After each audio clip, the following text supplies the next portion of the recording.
Good evening, everyone. Pierre, thank you so much for joining in with us on tonight.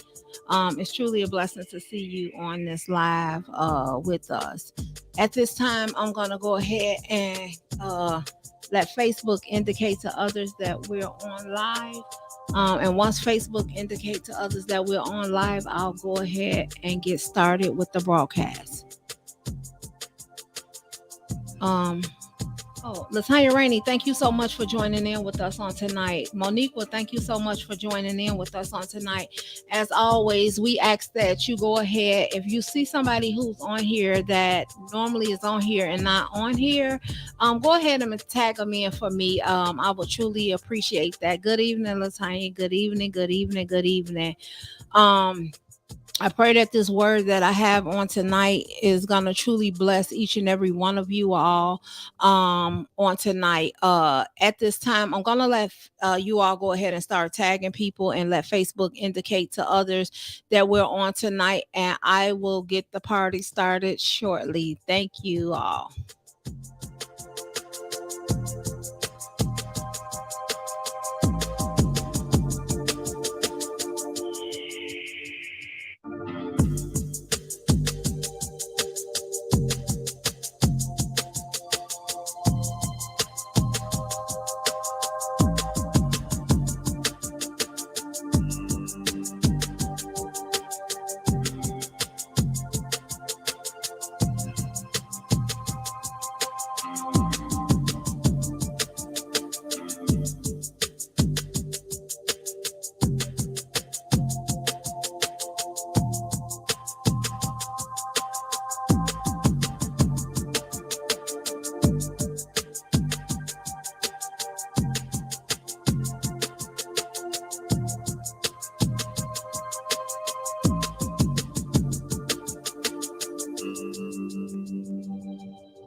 Thank you, Lennar Holmes. Thank you so much for joining in. Charlene Rainey, I see that you have joined in with us. Thank you so much, Charlene, for joining in with us on tonight. Good evening, good evening, good evening, everyone. I pray that each and every one of you have had a blessed weekend so far, a blessed week rather so far. We're almost at the weekend, y'all, so just hold on a little bit longer. Jeffrey, thank you so much for joining in with us on YouTube over there. Jeffrey, it's truly a blessing to see you on here with us tonight. um you all, like I say, I pray that each and every person is having a good day, any day that God gives us a chance to see him and just to breathe his air, not see him, but to enjoy in his presence and uh just enjoy just in day to be with him is always a blessed day. So with that being said, y'all, I'm gonna go ahead and get started. um on tonight I have a topic up, and the name of the topic is, where did you how did you come up with that? I'm sorry, y'all. How did you come up with that? And I was talking about sometimes in life when God gives you a vision, and the vision that you have, you know exactly what the vision is and what you are to do and how you are to walk in the vision, but sometimes the vision gets a little blurry. And sometimes you have to ask yourself, how did you come up with that? Because at first the vision was plain. According to the book of Habakkuk, he says, write the vision, make it plain, though it may tarry, it'll still come to pass. So we know that a vision, first of all, it must be plain.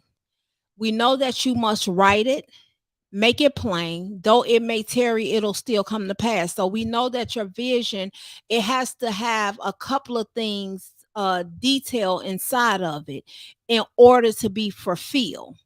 So, as I was looking at a particular scripture in the Bible, it made me start to question. It made me ask the question, how did you come up with that? And the question was, I'm going to be talking about a man in the Bible who was blind. And Jesus asked him a question, and what he came up with, it makes you question, but it's also so much insight into it as to why he may have said that and why Jesus may have questioned him. So I'm going to go ahead and get started right now with the scripture. The scripture that I'm coming from is Mark 8, and I'm going to read verses 22 through 26. All right. My husband's going to put the scripture on the screen, but mine is coming from the New International Version. It says, they came to Bethsaida, and some people brought a blind man and begged Jesus to touch him.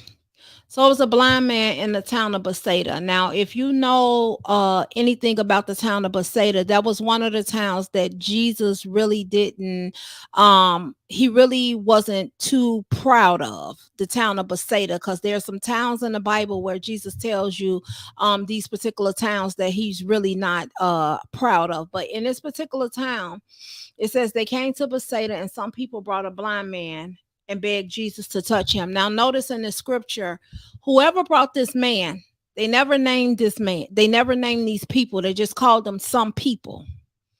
And it says he took the blind man. So he, meaning Jesus, took the blind man by the hand and led him outside of the village. So it brings me to the question. We don't know who the people are, but thank God for people who can lead you when you're blind.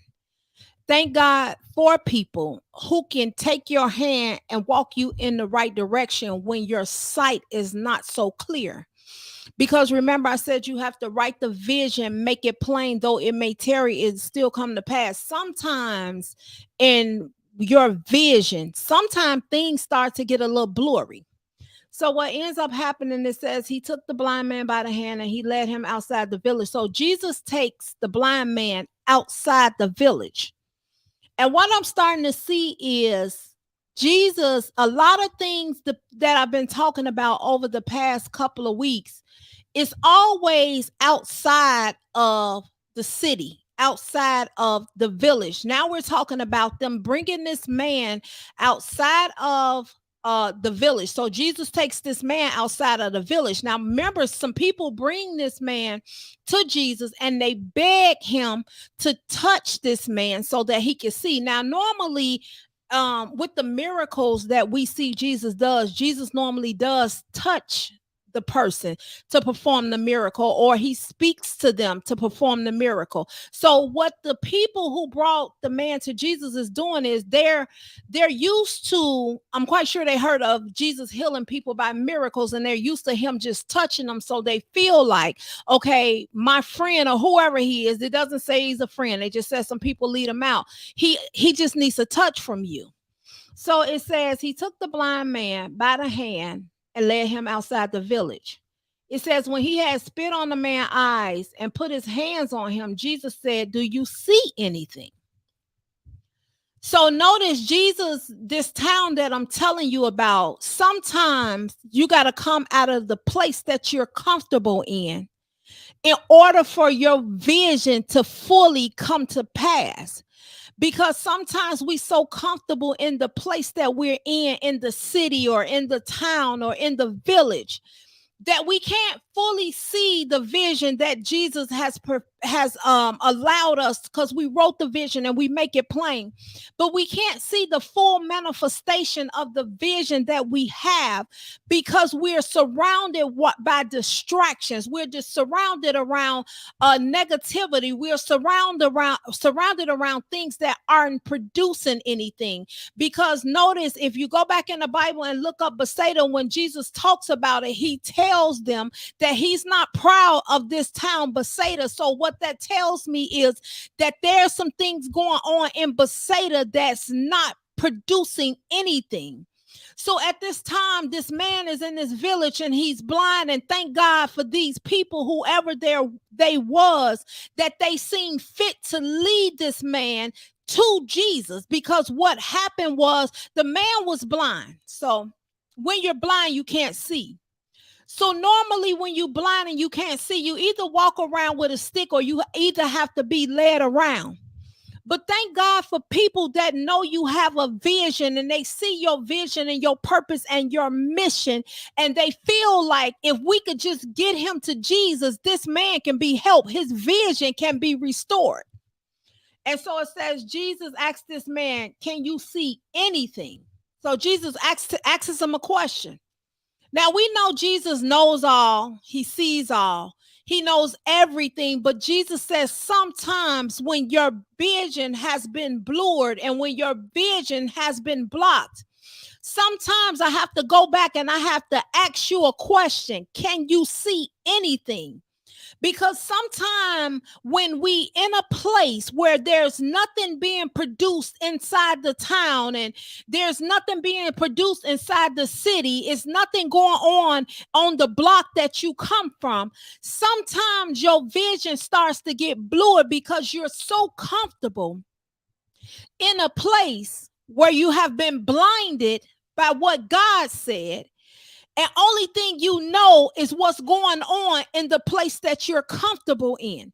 So it says Jesus takes this man and he leads him outside of the village and he spits on the man's eyes and he puts his hands on him. And Jesus asked him, do you see anything?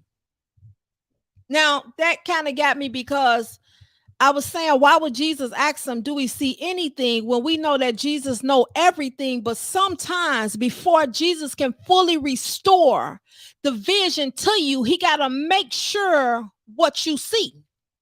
So now he looks up and says, I see people look like trees walking around me.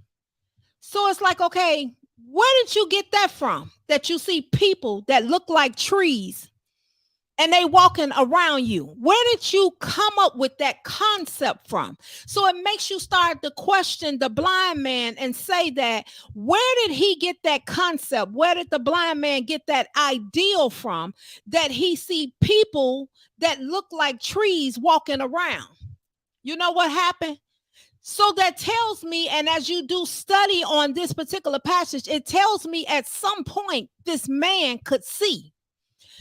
In order, if you blind and you never seen a tree before, you don't know how a tree look. So what it tells me is sometimes you've already been able to see, but your vision can be blinded by what you associate with. These people in this town of Bethsaida that Jesus wasn't too proud of, not sure of what these people was doing in this town, but Jesus says, listen, in order for me to get to the root of your problem, I'm not going to do any miracles inside of this town because I've did many miracles inside of this town and these people didn't believe I was who I was the Son of Man and that I could perform miracles. So I'm not going to do anything. Gwen, thank you for joining in. Paris, thank you for joining in. I'm not going to do anything inside of Bethsaida anymore. What happens when you so used to being in the city and you so used to being in the town and you so used to being in the village and you so used to hanging on the block? But the more you get comfortable with the area that you're in, the more you start to lose sight of what your vision was. Because it clearly tells us that Jesus had to bring this man out of the town of Bethsaida in order to fully restore this man's vision for him. So we don't know who the people is. So we have a lot of questions. Who are the people that brought who brought the blind man out of Bethsaida to meet Jesus? But sometimes thank God for people that you really don't know, because sometimes it takes people with no names to see your vision and lead you outside of the place that you are comfortable with. And they tell you, listen, I see your purpose. I see your plan. But the city that you hanging in ain't gonna allow you to produce what you trying to produce. The village that you used to ain't gonna allow you to fully develop and fully to grow in the way you need to grow if you don't leave this place. Thank God for people that encourage you to leave the place that's draining you, to leave the place that's discouraging you, to leave the place that's making you lose sight of the vision and the purpose that God has for you. Now it says he looks up. This man looks up after Jesus asked him a question. Jesus said, "Do you see anything?" Because Jesus was saying, in order for me to fully restore your vision, I need to know what you see right now.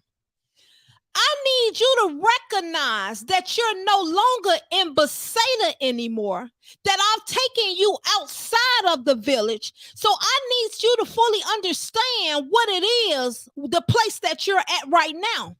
So what the man says, he looks up and he says, I see people, they look like trees walking around me. So it starts the question, if the man was blind from birth, he wouldn't really have revelation on what a tree looks like, because he cannot see. But what this tells me is at some point in time, this man could see, and somewhere along the way in life, he lost his vision, he lost his purpose, he lost his plan, he lost what he used to be able to see, and now he's only imagining that the people around him look like trees. But thank God for imagination, because Jesus knows if you still can dream of what you used to know, I can deal with you with your dream, because I still know that you have part of your vision in your hand. So it says, once more, Jesus put his hand on the man's eyes. It says, then his eyes were open, his sight was restored, and he saw everything clearly. Jesus sent them home saying, don't even go into the village. So now Jesus puts his hand on this man again, because he understands that this man is aware that he used to be able to see his plan, his purpose. He used to be able to see his way. But Jesus, what he does is Jesus fully restores his vision back to him. And he tells him, but don't go back to that village. So did the man have a real problem? Yes, he did. But the question comes, how can you lose your vision, or how can you lose your dream, or how can you lose your purpose inside the city, inside the village, inside the town, inside the block that you're on?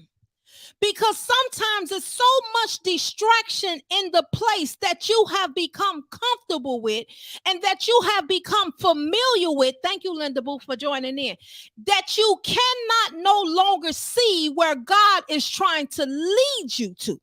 So what God has to do, he has to get you to the point where I can't see anything anymore, but I know I want to see something different.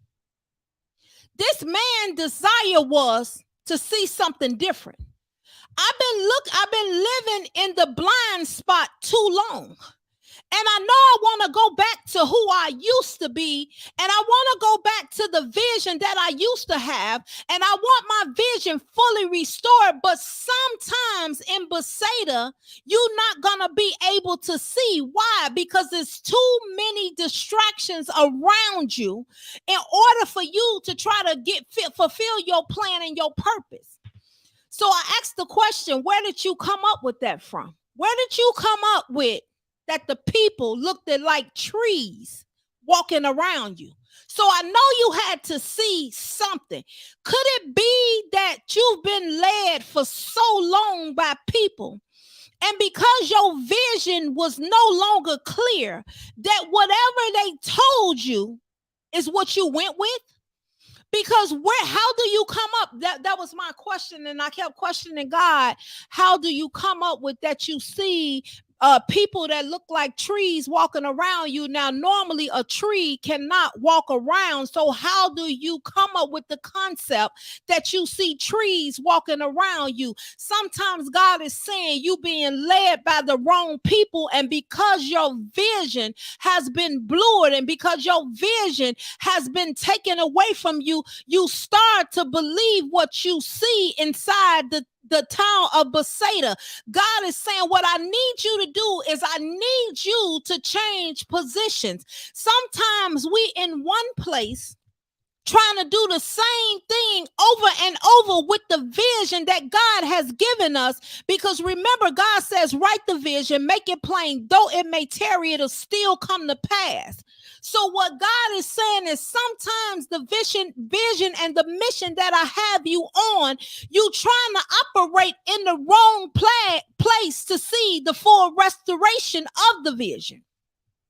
So as I begin to look, I says, I want to encourage the people who have a vision from God and you know which direction that you're being led in. But sometimes you get to a place where you're so comfortable around the same people doing the same thing that what starts to happen is life starts to eventually drift up out of you because there's nothing being produced in this town. But thank God for the people who stand behind the scenes and encourage you to keep going, to keep moving, to keep doing what God called you to do. Because if you stay inside of the city of Bethsaida, nothing will be produced, nothing is going in and nothing is coming out. So what Jesus is saying is, listen, I'm not gonna allow them to lead you to outside of the town. They've brought you as far as they can go with you, but they put you in the right hands. Because it says that Jesus took this man by the hand and he took him outside of the town of Bethsaida in order to fully restore, Doda, thank you for joining in, fully restore his vision. Y'all, we living in some times where you got a vision. And you notice at the end, Jesus tell him, don't even go back into the village, because sometimes the village is what's killing the dream, and the village is what's taking the purpose and the mission up out of you, because you knew you had a plan of what God said. But if you stay around a certain place for a certain time, God is showing you that if you're not producing nothing in the town, in the city, on the block, it's time to change positions and do something somewhere else. Sometimes we so scared to move out of the place of called comfort that we would sit in a comfort zone and we would lose everything that God has spoken into our life. Why? Because we sitting in a town of people who never believed that God was who he said he was. We sitting in a town with people who never believed that your plan and your purpose was going to come to pass. We sit in a town where people believe that if they don't add to your plan, then your plan can't come to pass. But that's far from the truth. Jesus showed you that this man, this blind man, he was in the town of Bethsaida. And he had been there. It doesn't tell you all the details. Sometimes the things that we really want to know is not the things that's really important when God is trying to operate in your life. It don't matter how long you've been there. It don't matter what you was doing when you was there. God says when you're ready to have full vision, you come to Jesus. And one thing Jesus will do is he has to take you out of situations that felt so good but really was so bad. Y'all, I just was looking, and I was looking at this story, and I was saying that God is saying, write the vision, make it plain, though it may tarry, it'll still come to pass. Write the vision, make it plain, though it may tarry, it'll still come to pass. And as I look at this man, this blind man who was in the town of Bethsaida, and he had to be led out by some people, don't even name the people, but thank God it's not the people that you're used to hanging around. Because let me tell you something, people that you're familiar with, 9 times out of 10, they never see what God is doing in your life. It takes a practical stranger to sit back and say, I see something inside of you. You don't need to continue down this path, but I need you to take another path. Thank God that he can restore our vision. So y'all, as I begin to look, and I begin to thank God that this man, he was blind, and these people, they brought him to Jesus. Now, you know, it's another story in the Bible as well, it talks about the blind man who was blind from birth. See, it's two different scenarios. It's one thing when you was blind from birth. Now you got the blind man who he was blind. It's in John's 9. He was blind from birth. So he didn't know what a tree was. So he couldn't describe a tree. But you got this blind man in Mark 8:20 through to 26. People say this man could see because he was able to describe what a tree was. And let me tell you something. Now we got this child that was blind from birth, and the disciples had been with Jesus all this time. They seen Jesus perform miracle after miracle. Everybody not gonna believe what they see. So what God is showing you is you have to keep operating in the dream and in the vision and in the purpose that I give you, because everybody ain't gonna believe what they see. Because this boy that was blind from birth, Tamika, thank you so much. No problem. Glad you on. This boy that was blind from birth, the disciples was in the town with Jesus, and they asked Jesus, they says, Rabbi, why is this child blind? Who has sinned, this boy or his parents? And Jesus had to turn around and tell him nobody did nothing. The reason why he blind is because God is about to get the glory out of his story. Sometimes the details that we looking for, the who, the what, the when, the where, and why. See, people so busy trying to find your sin that according to the words coming out of their mouth, they start to sin.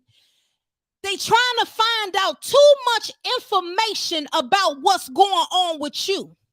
That's why Jesus is saying some of y'all need to come out of these circles that you've been operating in for so long, because they see that you have a vision and a plan and a purpose. But what they're there to do is they're there to distract you in order for you not to be able to fulfill the plan and the purpose. So what they do is they started asking questions about the condition that you in, not knowing that God says, I'm about to get the glory out of their story. So what God is beginning to show me is you got to stop worrying about what people think when I got you on a mission for me. Because one thing I know, if I don't know anything else, I understand that I'm on a mission from God. And I understand that my vision, my plan, and my purpose came from God. And I understand that everybody is not going to understand the direction that God is taking me in. But thank God my vision is connected to Jesus and not connected to people. Because if you go back to the story of Mark, the vision, that man's vision being restored was not connected to the people. See, the people had a job, and that was to bring him to Jesus. But his vision being fully restored and fully connected was connected to Jesus, because it showed you the only one that can restore the plan and purpose of your life is going to be God. Thank God for Jesus. Sometimes as you walk through life and you start to understand opposition is coming and opposition is going to be there, because the Bible clearly tells us that trials and tribulations will be with us always. So we understand. And the Bible also tells us that we have an adversary, but we also understand that sometimes we can be stuck in the place of comfortability. And God is saying, I'm trying to push you out of the city that you're used to. I'm trying to push you out of the village that you're used to. I'm trying to remove you from the town that you used to, but you refuse to leave the town, and you don't realize that the place that you in is taking part of your vision away. Thank you, Pumpkin, for joining in with me on tonight. And as I began to look at this story, and I says, this man, he was blind. And I said, these people took him by the hand and they led him out of the town of Bethsaida. And what they did was they brought him to Jesus, and they says they begged God, just touch him. They told him, listen, his eyes have been blinded. And what happens is Jesus takes this man by the hand, and what he does is he leads him outside of the village. And he asked this man, after he spit on the man's eyes, and he asked this man, he says, do you see anything? Because Jesus trying to make sure that your sight is coming back and that you not seeing what you used to see in the village. So he asks him, do you see anything? The man looks up and says, I see people. They look like trees walking around me. So that tells me that he wants to see. Thank God that you didn't lose the whole vision, because this man says, I remember what a tree looked like. And I also remember that there's people in the village. I can't quite put the vision back together just yet. But Jesus said, do you see anything? The man says, listen, I see something. I see something that I've seen before. See, God is saying, write the vision, make it plain. Though it may tarry, it'll still come to pass. Long as you can remember the vision, you made it plain. Though it may tarry, just know it has to come to pass. So what this man says is, I remember something when I had vision. So Jesus looked up again, and he says, once more, Jesus put his hand on the man's eyes, and then the man's eyes were open. His sight was restored, and he saw everything clearly. Jesus sent him home saying, don't go into the village. Why Jesus saying don't go into the village? Because we got to recognize at some point, the village that we've been stuck in, trying to produce a vision, trying to produce a dream, it's no longer working for us. Actually, it's draining you. It's taking piece by piece and it's chopping your vision off. So Jesus says, I'm going to restore your vision back to the fullest that it can be restored back to, because you remember something about what you used to know. He says, but I advise you, stop going back to the place of comfortability. Because like I says, if you do your research in the Bible, in the town of Bethsaida, Jesus wasn't too fond of the town of Bethsaida, because he says, I did many miracles in the town of Bethsaida and they still didn't believe that I was the Son of Man. He says, so I encourage you that because your vision has restored, you can't operate in that town no more, because you stuck in that town and you started to lose your vision in that town. But thank God he brings us out of dark places where we can't see into his marvelous light. Remember in the Bible, it tells you, yea, though I walk through the valley of the shadow of death. So it tells you, thank you, Paradise, so much for joining in. You can walk through darkness and cannot see, but God says, if you believe that there's light at the end of the tunnel and you keep going, you can't be stopped. See, what it tells me is because this man remembered what he used to know, he couldn't be stopped, because guess what? He says, I know I used to see a tree and I used to see people. So God says, so because you remember what you used to see in your vision, I'm going to restore your vision back to the fullest. Y'all, thank God that he restores our vision. Because sometimes I'm going to tell you, our vision gets cloudy because we stuck in a place of where we're turning around. You know, they got those turnstile doors. We got those turnstile doors, and the doors are meant for you to go around, and at some point they're meant for you to come out. But sometimes we get in those doors and we get so comfortable with going around and around and around and around that we never realize that there's an exit strategy to everything that keeps going around and around. And what God showed him is sometimes you got to come out the place of comfortability. You've been blind in that place for too long, but I want you to see your vision once again. I want you to realize you can't operate there no more. You've done all that you can do in that place. But what I'm going to do is I'm going to show you a different place where you can operate. It's not in the city, but it's outside of the city. It's not in the village, but it's outside of the village. It amazes me that we got people who will stand on the block, and I'm not throwing no shade, forever, and you still don't own the block. Makes no sense. You're not producing anything on the block, and if some points you sowing into the block, but nothing is coming out of the block.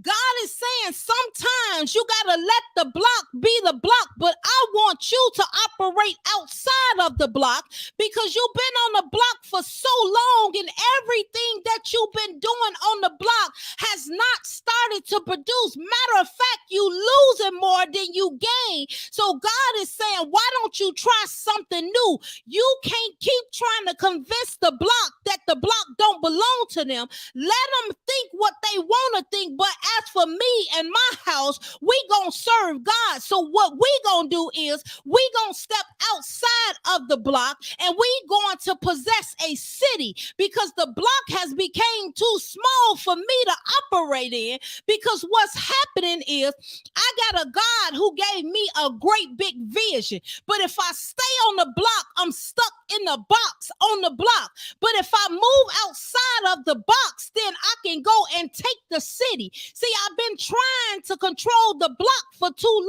long, but the people on the block don't even believe God is who he says he is. So God says you can't operate in the town where they don't believe. God says eyes haven't seen, ears haven't heard, neither has it entered into the heart of man what God is about to do. See, the block ain't seeing what God is about to do. God says, and I'm no longer interested in trying to convince the block. I want you to go and take the city. See, the city has many opportunities. See, the city, there's room for you to grow and there's room for you to expand. See, y'all, thank God that he doesn't confine us to these box situations. Thank God that he doesn't confine us to these tent situations. Remember, we talked about God says, listen, you've been in a tent for so long and you've gotten comfortable. But I'm bringing you out of the tent because what I'm trying to produce out of you, there's not enough room inside the tent. I'm taking you from the tent to the mansion, but you can't get comfortable and try to keep compacting all of your dream inside of the tent. The tent can't hold the dream no more, because when you wrote the vision, you made it plain, though it may tarry. See, when I first started my vision, the tent was able to hold me, but the more God started to increase in me, the more God started to add to my vision. God says, I can't allow you to operate in the tent no more. I need you to start operating in a mansion. See, they says your gift will make more room for you. See, but you can't try to compact your gift in the box. The problem is sometimes we so scared to come out the box that we lose ourselves inside the box. We so scared to leave the block that we lose ourselves on the block. We so scared to come out of the negative environment that we lose ourselves in the negative environment. We so scared to come out of shallow water that we lose ourselves in the shallow water when God is saying you can go into deep waters now. Thank God that he doesn't keep us in a box. See, a lot of us is trying to build a business, but we done heard so much negative, and we done heard naysayers, and we done heard people who said that they was going to do this and they would do that. But when it come down to it, the talk that they talk was so small that God says, I allowed you to listen to them, so that I can let you hear exactly what they saying. And once you start to listen to what they saying, you start to say that your talk is too small for my vision. Because if I let you inside my vision, you'll want to get the credit that God should be getting. And God says, listen, I'm about to open your eyes to see what they can't really see, but I can't keep you in the space that they in. Because if I keep you in the space that they in, they'll start asking you to give them credit for what God is about to do for you. If I keep you on the block, then the block will want credit for you taking the city. But God says, I'm going to take you off the block, put you in the city, and I'm going to tell you to work the city and leave the block. See, sometimes we got to give up a lot of things that we so comfortable with. We got to give up a lot of things that we've been used to, because you know it's easy to get used to failure, But sometimes it's hard to get used to winning. So God says, listen, I got to get you used to winning and get you away from failure, because you've gotten comfortable where everything is drying up.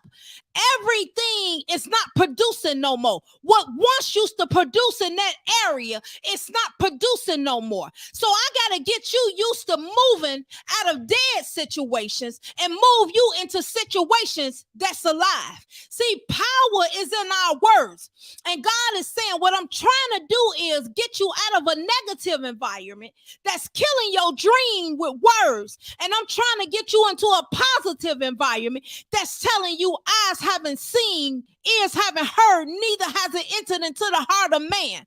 I'm trying to get you into an environment that's not taking your vision and chopping it up, but taking your vision as a whole and telling you, keep going. No weapon that forms against you shall prosper. Keep trusting in the Lord with all your heart and lean not to your own understanding. I'm trying to get you to a place where you're not in competition with people who in competition with you, because you don't even know that you're competing with them, but all the time they blowing the whistle saying, get ready, set, and go.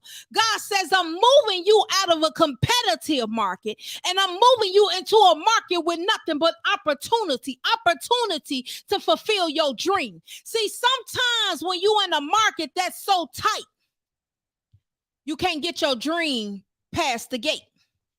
But God says, I'm moving you into a market that has plenty of opportunity.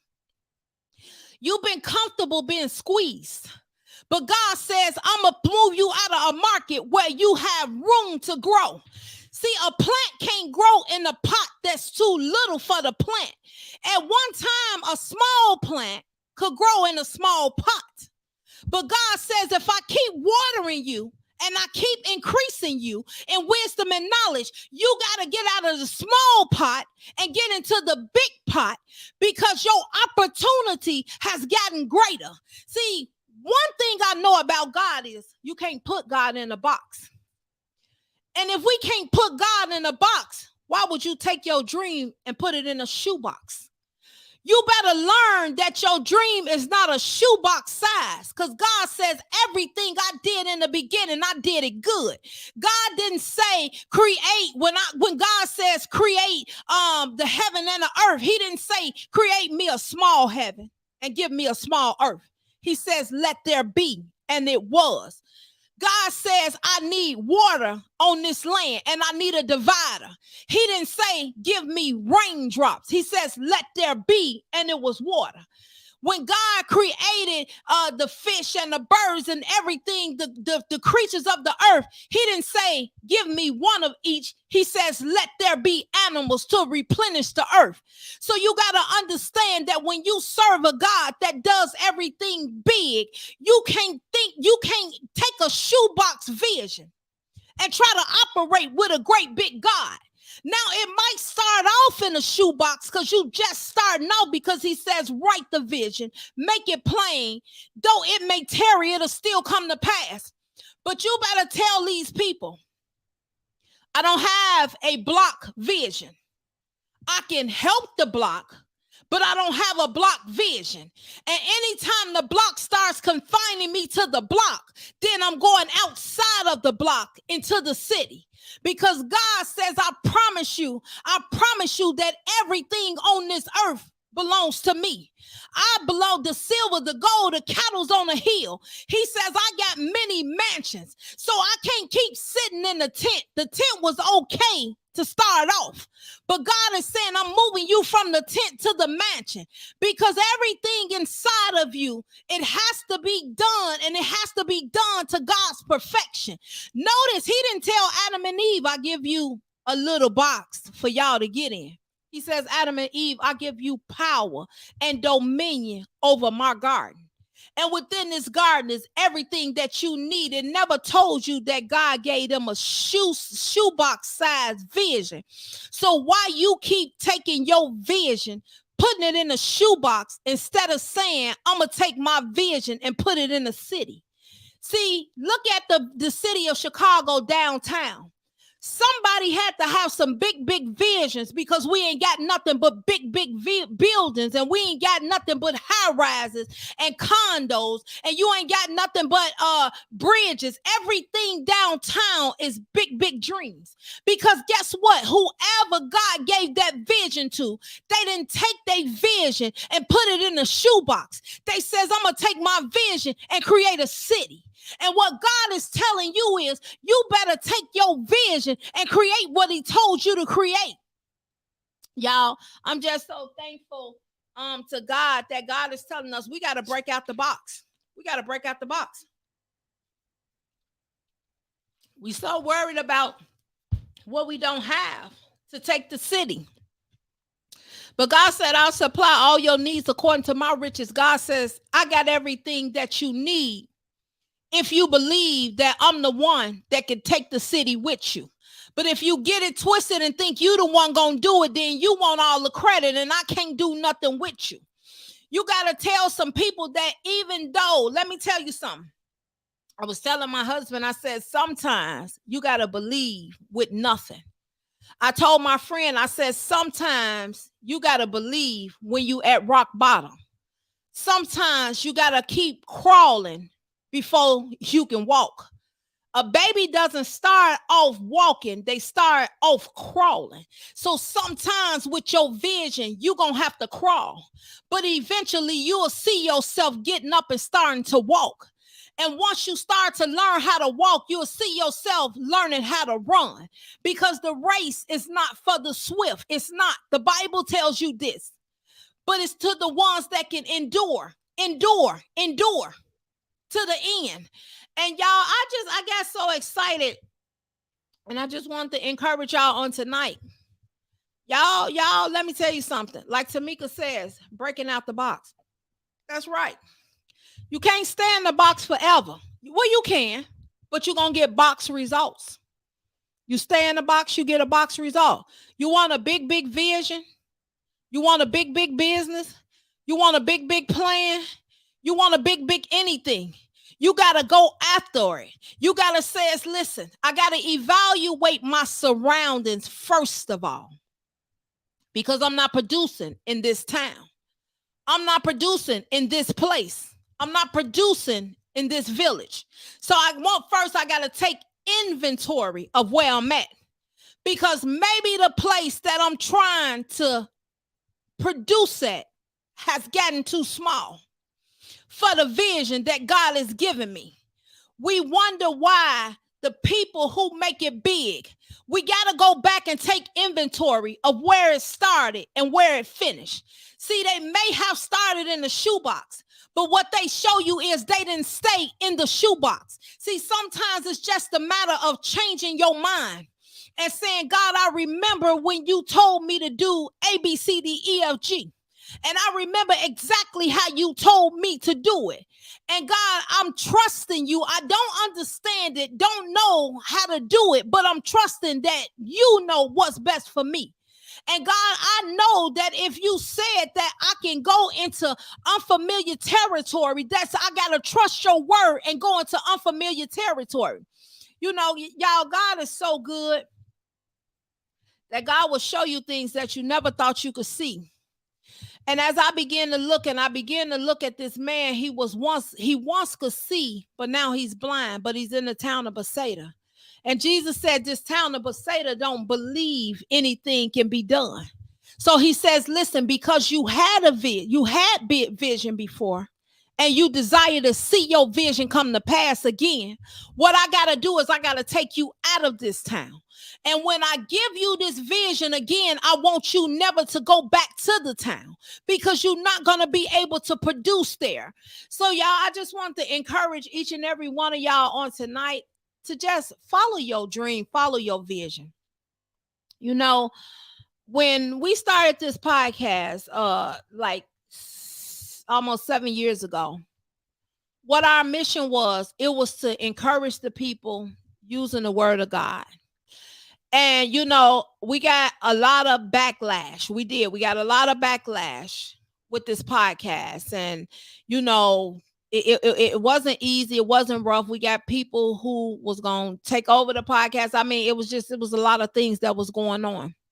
And I know a lot of people, they say, they want you to preach. Now, just like this blind man, they want to know who sinned because the boy was blind. And they want you to talk about all this sin and all this depressing stuff. And my mission was not to bring the people down, but bring the people through. We understand that there's negativity. We're not trying to get around it. But if you turn on the news and if you talk to people and if you look around the city that you live in, it's enough stuff to bring you down. And we made a promise that what we would try to do is we would try to take a negative and make a positive out of it by using the word of God. What we did was we came on here to encourage you how to get through the situation.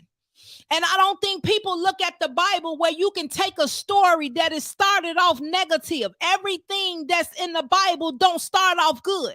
Let me show you the revelation that I was telling my husband about. Now, Jesus got baptized by John the Baptist, and the heavens opened up. And God says, that's my son who I'm well pleased. Good story. Good story. Because Jesus was baptized by John the Baptist. Listen to it. The heavens opened up. God calls down and said, that's my son who I'm well pleased. Right after that, here comes Satan. The Spirit leads Jesus up to the wilderness. Satan comes to tempt Jesus. So we know for every good, there's a bad. But what we try to do is encourage you how to get through it. Jesus is up in the wilderness and Satan says, if you be the Son of Man. He just got baptized by John. God opened up the heavens and says, that's my son who I'm well pleased with. Satan comes back and basically asks him, who are you? Who are you? So what Jesus says is, he says, and if you be the Son of Man, turn this bread into stone.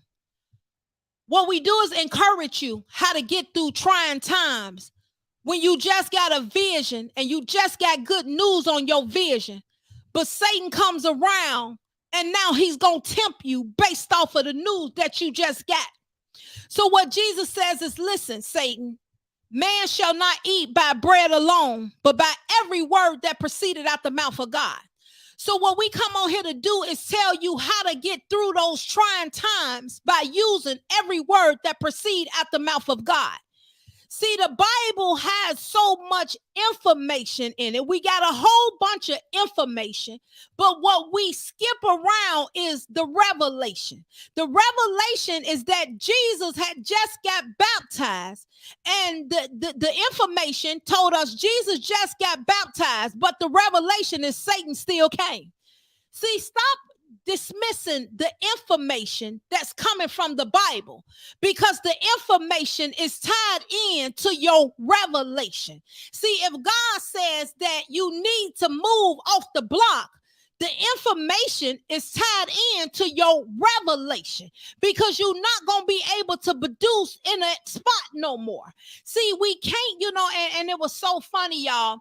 And I'm kind of jumping around, but I'm telling y'all how we encourage y'all through the word of God. We don't come on here and sugarcoat and say that, oh, you're not going to have problems. Yes, you will. Yes, you will, because it happened to Jesus. Jesus got baptized 1 minute, and he in the Garden of Gethsemane the next minute getting tempted by Satan. Oh, yeah, you going to have trials and tribulation. But I encourage you to do like Jesus. I don't live by bread alone, but by every word that proceeded out the mouth of God. We all know sin is in the world.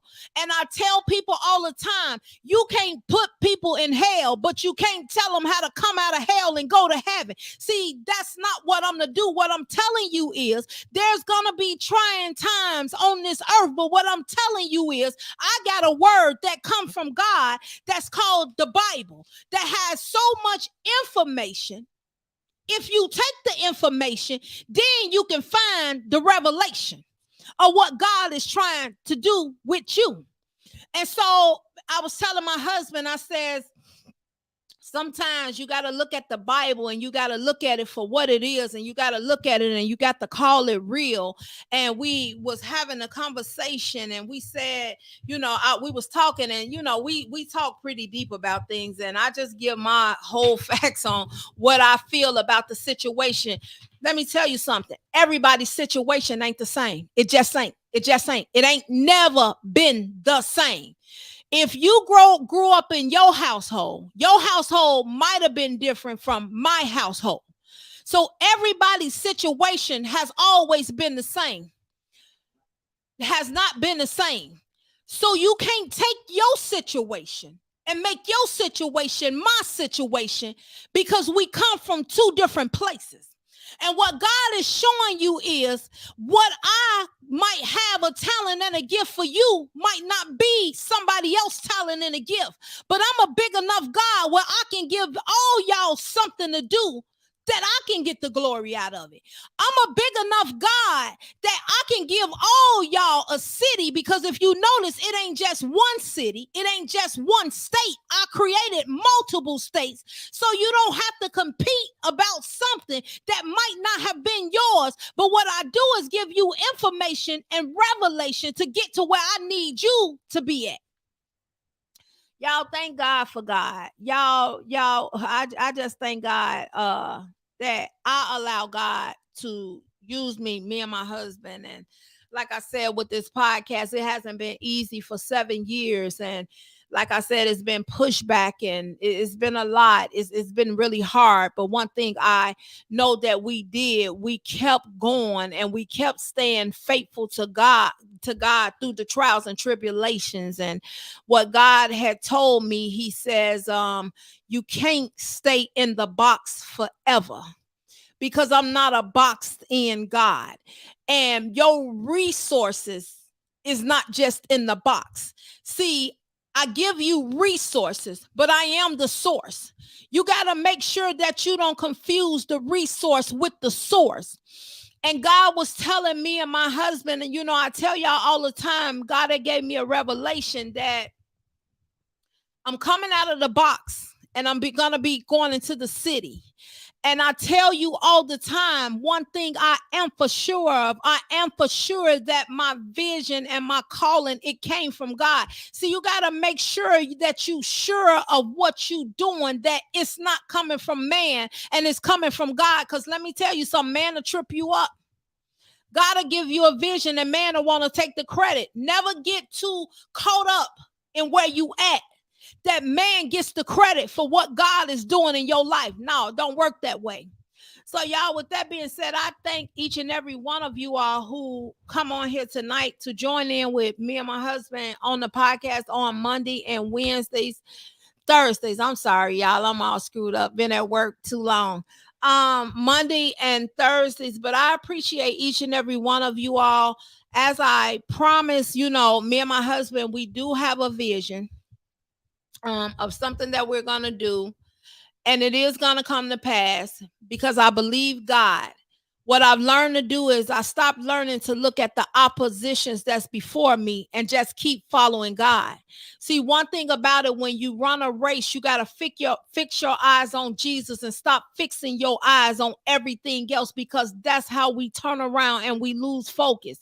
But to each and every one of you all, I thank you all on tonight. I truly thank each and every one of you. I thank each and every one of you who take the time out just to share the video with other people, to let them know that we on, to let them know the people that you don't see on, to let them know like, hey, y'all better jump on. Y'all going to miss this word from God. Yes, I am the messenger, but the word comes from God. I'm just allow God to use me as a vessel just to give out his word, just to encourage the people. So with that being said, Tamika, Monique Paris, I see my mama Doda on tonight. Bird, thank you so much for joining in. Melvin, Pumpkin, thank you so much for joining in. I think I seen Pierre on here earlier. Latanya Rainey, Charlene Rainey, thank each and every one of you for joining in.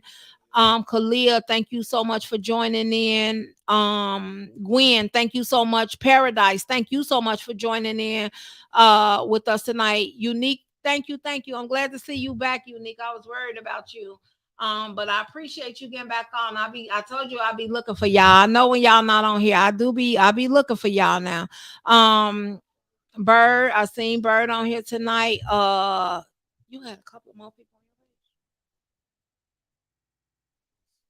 Oh, well, to whoever, Linda Boo, thank you so much for joining in. I can't see everybody, but thank each and every one of you all who join in with us on tonight. It's truly a blessing to see each and every one of y'all.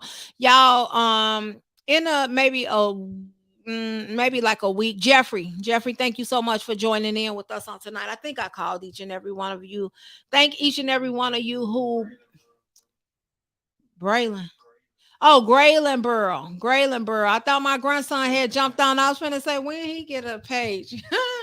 Yeah, thank God. But in a couple of weeks, I am going to be reaching out to you, a few of you all, just to get y'all help on something me and my husband really wants to do, just to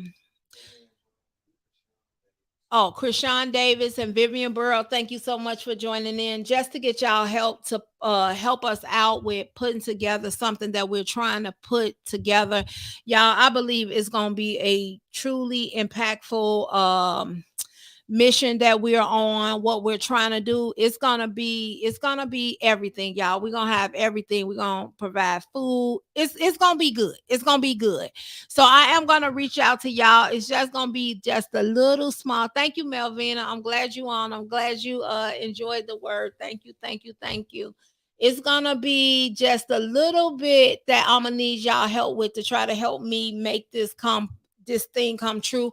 But I believe God. I just believe God. I just believe God. And I want to see as many as possible there. I do. I really do. So that we could all meet each other in person. It's a vision that God had gave us. We came on one time and we had gave y'all a little bit on the vision that God gave us and what we're trying to do. So I am gonna reach out to a few people to help me out. I believe y'all, we gonna get this done. We gonna get this done. Okay, Monique, I got you. I got you. Okay, Suzanne Otts, thank you so much. I see y'all the ones on here that saying, I believe y'all gonna help me. I do. I do. I promise y'all, I believe y'all all gonna help me. I had y'all names in my mind. And we came on, me and my husband. We gonna do it before the end of this year, God's willing. And it's because I was sitting at work today and I says, I'm crazy enough to believe that if God brought me to it, that he'll bring me through it, that God is not going to send me to do something that he'll leave me hanging. And so I said, what I got to do is, I was talking about this blind man, but sometimes I'm going to tell y'all for real, it be so much coming at you that your vision do get blurry. And you have to say, God, wait a minute, remind me again of what you told me to do. Linda Boo, thank y'all. Thank y'all. I appreciate y'all. Y'all my girls. Y'all my girls. Y'all my girls. See, y'all, this what we finna do. We finna take the old block of Fulton and we finna make it a whole city. This thing that we about to do, y'all, it's gonna be so big. And I'm talking about big. Y'all gonna be like, it's just gonna be everything. It's God. It's not me. Not me. Not me. But I appreciate that we can, yeah, I'm gonna reach out to y'all. Don't worry. Don't worry. I thank y'all. I really thank y'all. This just bring joy to my heart to know that y'all willing just to help. Y'all, it's gonna be everything, but we'll have more information coming. Y'all, that's my secretary right there. No, I'm just playing. That is my secretary, though. That's my dear friend. We've been friends since sixth grade. We talk 5 times a day, y'all. We talk 5 times a day. But y'all, my girls, I love all y'all. Y'all know I love each and every one of y'all. But Monique will say, yes, we ready. So y'all don't get alarmed. We finna shut now. I don't know if my grandma gonna let me shut Fulton down, Monica, but look, we gonna try. We gonna try. But y'all, with that being said, I appreciate y'all. I appreciate y'all. Y'all just brought some life back to my spirit. With that being said, I am gonna reach out to y'all. We'll have a tentative date soon. And I expect to see each and every one of y'all there. Until then, y'all be blessed. Y'all be blessed. Y'all be blessed. And just remember, if God bring you to it, he'll bring you through it. With that being said, I'll see y'all on Monday. Support this podcast by sending a cash donation via Cash App at $VANLUC, and thank you for your support.